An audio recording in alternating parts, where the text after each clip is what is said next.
How to paint miniature Warhammer. Step 1. Brushes and paint.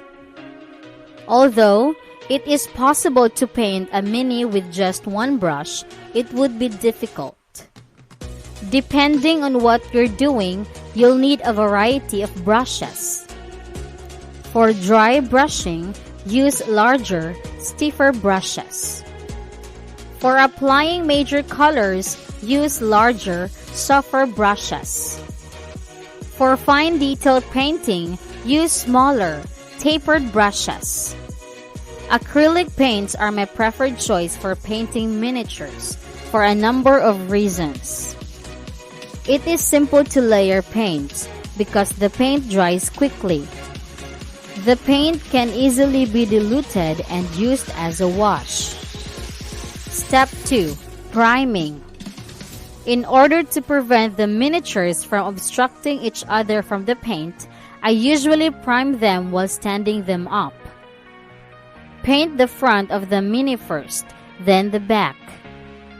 I lay the miniatures down to paint the front, back, and underneath after the first coat has dried.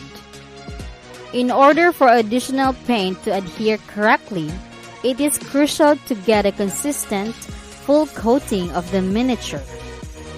Number 3. Dry brushing.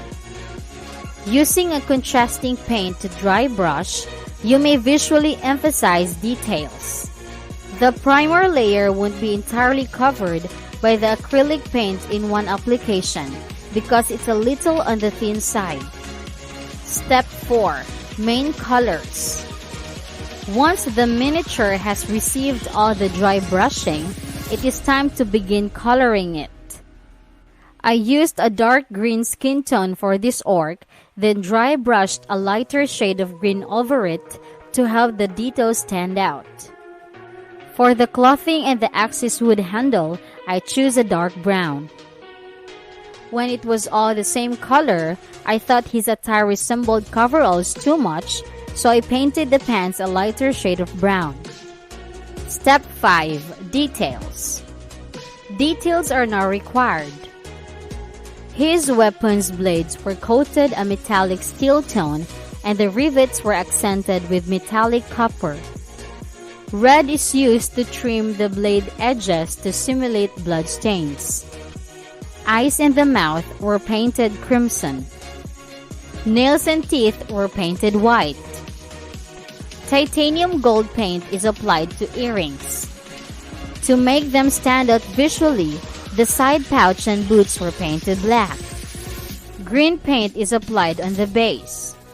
In order to complete, I diluted some black paint with water to create a wash, which I then put over the tiny.